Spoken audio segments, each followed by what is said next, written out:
بھارت نے آپ کو بتایا اپنے تئیں یک طرفہ اعلان کیا کہ وہ سندھ طاس معاہدہ انڈس واٹر ٹریٹی کو سسپینڈ کر رہے ہیں، لیکن اس کے کیا امپلیکیشنز ہو سکتے ہیں؟ کس طرح وہ یہ کر بھی سکتے ہیں یا نہیں، یا پھر یہ ایک ریٹرک ہے؟ یہ ہم نے سب کچھ پتا کرنا ہے. سو ہمیں جوائن کیا ہے احمد بلال صوفی صاحب نے، جو کہ ایکسپرٹ ہیں انٹرنیشنل لاء میں. صوفی صاحب بہت بہت شکریہ، آپ نے ٹائم نکالا. اب انڈیا کا سندھ طاس معاہدہ یک طرفہ طور پر ختم کرنے کا اعلان ہوا ہے اور اس پر پاکستان کا سخت رد عمل بھی آیا ہے. یہ تو obviously سب جانتے ہی ہیں، لیکن وہ کون سے انٹرنیشنل قوانین ہیں، انٹرنیشنل لاز ہیں جن کے تحت انڈیا یہ معاہدہ ختم نہیں کر سکتا؟ یہ بتائیے. صرف ایک پروویژن ہے کہ جب آپ یہ سمجھیں کہ اس میں کوئی ترمیم کرنی ہے تو دونوں ملک بیٹھ کر ترمیم کر کے ایک سیپریٹ ٹریٹی سائن کر کے ایکسیکیوٹ کریں گے. اس کے اور کوئی نہیں ہے. تو ایک معاہدہ جو اتنی سوچ سمجھ کے بعد اتنی نیگوسیشن ہوئے، بلکہ کئی سال اس کی نیگوسیشن ہوتی رہی، اس کے بعد یہ کر کے اس کو اس خاص اسٹرکچر میں کیا گیا.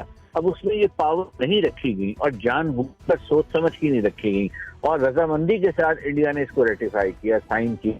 اب آ کر سڈنلی انڈیا نے یہ کہا اور کل کہ جی یہ معاہدہ بینس کر رہے ہیں، نہیں سسپینڈ کر رہے ہیں. یہ پروویژن ایگزسٹ ہی نہیں کرتی، یہ طاقت ایگزسٹ ہی نہیں کرتی انڈیا کے پاس، یہ جورسڈکشن نہیں ہے ان کے پاس. تو یہ اس معاہدے کے لیگل فریم ورک کی کمپلیٹ وائلیشن ہے.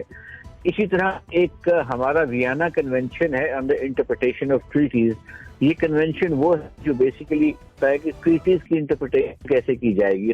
ٹریٹیز لاگو ہوتا ہے، کسٹمری نارم ہے، اس لیے چاہے اس کی جو جس سال یہ طے ہوا انڈس واٹر ٹریٹی کے بعد طے ہوا، لیکن یہ انٹرنیشنل کسٹم کو یہ کوڈیفائی کرتا ہے.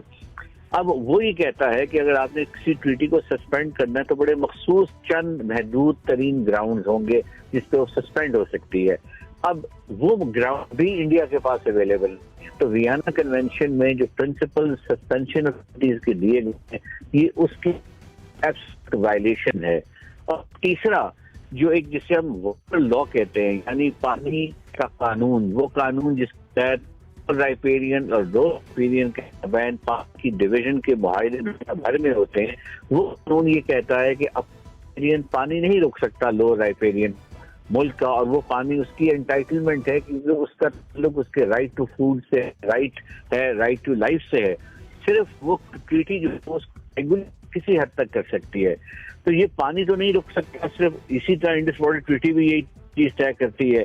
تو جتنے ہمارے معاہدے برِ صغیر میں مختلف دریاؤں کے اوپر ہوئے ہیں، ان میں بھی اس نوعیت کی کوئی پروویژن نہیں ہے، نہ اس طرح کی طاقت کا کبھی کسی نے استعمال کیا. اس میں کوئی شک موجود ہی نہیں ہے. سر فرض کیجئے کہ اگر بھارت اس طرح کی کوئی حرکت کرتا ہے، پانی ڈائیورٹ کرنے کی کوشش کرتا ہے، روکنا تو بہت مشکل کام ہے، یا روکنے کی کوشش کرتا ہے، کچھ بھی کرتا ہے، یا اس جانب اقدام اٹھاتا ہے، اور پاکستان نے پہلے ہی دو ٹوک کہہ دیا ہے کہ اگر یہ کیا گیا تو یہ ایکٹ آف وار تصور ہوگا، اور پھر پاکستان اس پہ ری ایکٹ کرتا ہے، تو کیا ہمیں بھی تحفظ حاصل ہوگا انٹرنیشنل قوانین کا ایسی صورت میں؟ میں سمجھتا ہوں کہ یہ جو پاکستان نے کاؤنٹر میجر ہیں، یہ بین الاقوامی قانون کے کانٹیکس میں لیجیٹیمیٹ کر پائے ہیں، یہ لینے پڑے ہیں. پاکستان کے پاس کوئی چوائس ہی نہیں ہے سوائے کچھ کاؤنٹر میجر لینے کے. ان سے کچھ لوگوں کو اوور فلائٹ رائٹس کی تکالیف ہونے کے ہیں، لیکن بہرحال اسی طرح پاکستان اس چیز باور کروانا چاہتا ہے کہ خلاف کوئی ایسا قدم اٹھائیں گے جو بین الاقوامی قانون کے خلاف ہوگا تو ہم بھی ری ایکشن کا رائٹ رکھتے ہیں. اب اسے جو ایکٹ آف وار کی آپ نے بات کہی، یہ ایک بہت ہی بات ہے، اور بات ہوتے ہوئے بھی یہ درست اس لیے ہے کیونکہ اگر اعلان ہے ایبروگیٹ کا یا اس کو ہولڈ ان ابینس کرنے کا، اگر اس پر عمل درآمد شروع ہونے لگتا ہے، کوئی ایسا انجینئرنگ ایکٹیویٹی شروع ہوتی ہے جس سے پانی میں خلل پڑتا ہے، یہ پھر بے حد سیریس سچویشن ڈیولپ ہو جائے گی. یہ اسٹائل ایکٹ کے طور پر شامل ہوگا، اور پاکستان سیلف ڈیفنس میں انٹائٹلمنٹ ہوگی انڈر انٹرنیشنل لا کہ وہ کسی قسم کا قدم اٹھائے جس میں طاقت کا استعمال بھی جائز تصور کیا جائے گا. اب وہ طاقت کا استعمال کی نیچر کیا ہوگی، وہ ملٹری ہوگی، ملٹری کی کس حد تک ہوگی، کس نیچر کی کیپیبلٹی ہوگی، یہ تمام وہ پھر ٹیکٹیکل ایشوز ہیں جن پر بعد میں حکومت بیٹھ کر ڈسکس کرے گی. لیکن سر دست ایکٹ آف ہاسٹیلٹی کے طور پہ لیا جائے گا، ہوسٹائل ایکٹ لیا جائے گا، ایکٹ آف وار کے طور پر پاکستان نے کیا ہے کہ وہ اس کو لے گا، تو زمینی حقائق کو میں اگر کوئی رکھنا ڈالنے کی پانی کی بہاؤ میں کی جائے گی تو پاکستان کے پاس پھر یہ انٹائٹلمنٹ ہے کہ وہ انٹرنیشنل لاء کے نیچے رائٹ سیلف ڈیفینس کے ٹیکسٹ میں طاقت کے استعمال کو کنسیڈر کرے.